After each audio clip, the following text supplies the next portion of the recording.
হরে কৃষ্ণ ভক্তবিন্দুরা, কেমন আছেন? আশা করি রাধা মাধবের কৃপায় খুব খুব খুব ভালো আছেন সকলে। আর ভজনে আছেন, ভক্তি করছেন। আর আজকে একাদশীর অনেক অনেক শুভেচ্ছা সকলকে। আজকে উত্থান একাদশী।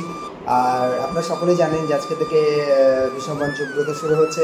যারা করছেন তারা তো ভগবানের অবশ্যই অবশ্যই খুব কৃপা লাভ করবেন। অনেকে মায়াপুরে আসছে, আর মায়াপুরে এখন প্রচণ্ড ভিড় এই বিষমবান ব্রতর জন্য। আর সামনে একটা সুখবর দিই আপনাদেরকে। 15 তারিখ থেকে যে পূর্ণিমা আছে, রাজ পূর্ণিমা শুরু হচ্ছে। নবদ্বীপের রাজ বিখ্যাত, আপনারা সকলে জানেন, ভীষণ ভিড় হয়। তো আপনারা সকলে আসবেন, রাসে উদযাপন করবেন, খুব আনন্দ করবেন, খুব উপভোগ করবেন।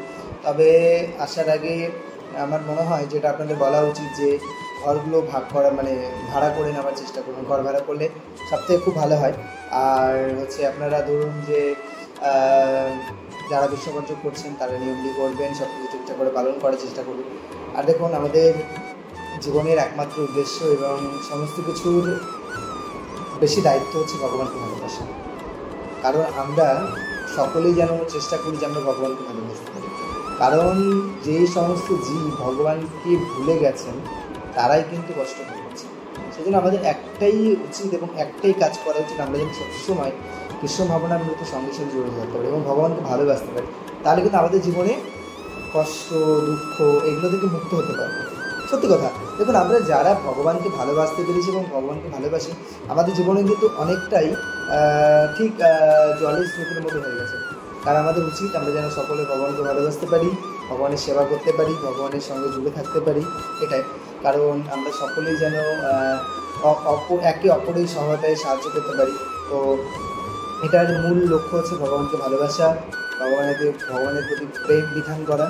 এই জন্য আপনারা চেষ্টা করবেন ভগবানকে ভালোবাসার আর এই ব্রত পালন করবার। সকলে আমি জানি ব্রত পালন করছেন, আর যারা পাচ্ছেন না তারা তো করেছেন। কার্তিক মাস প্রায় শেষ, 15 তারিখে শেষ হয়ে যাচ্ছে দামোদর ব্রত। তো সকলে যারা করেছেন অসংখ্য ধন্যবাদ। আর যে মেন খবরটা দিতে আসলাম আপনাদের সামনে, সেটা 15 তারিখে রাস উৎসব, সকলে আসবেন এবং ভীষণ ভালো লাগবে আপনাদের সকলে। আর নবদ্বীপে রাস তো হয়, আর মায়াপুরেও প্রচুর ভিড় হচ্ছে, কারণ যেহেতু রাস আছে এই জন্য। আর আমি আরেকবার গেছিলাম রাসে, এবার জানি না যেতে পারবো কিনা, হয়তো যেতে পারবো না আমার মনে হয়, তাও চেষ্টা করব।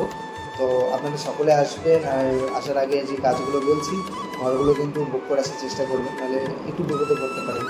আর সকলে ভালো থাকবেন। আর চেষ্টা করছি ভিডিও দেওয়ার, ভীষণ ব্যস্ত থাকি, খুব চাপ থাকে কাজের, তার মধ্যে হয় না ভিডিও করার। তবুও চেষ্টা করছি একটু ছোটো ছোটো করে ভিডিওগুলো দেওয়ার। আর আপনারা সকলে ভালোবাসা দিন, আর চ্যানেলে যদি নতুন আসে সাবস্ক্রাইব করে পাশে থাকবেন। হরে কৃষ্ণা, হরি বল। সকলে ভালো থাকবেন, সকলে আশীর্বাদ করবেন আর কৃপা করবেন। আপনাদের চরণ কমলে আমার ধন্যবাদ প্রণাম। হরে কৃষ্ণা কৃষ্ণ কৃষ্ণ হরে হরে, হরে রাম রাম রাম হরে হরে, হরি বল।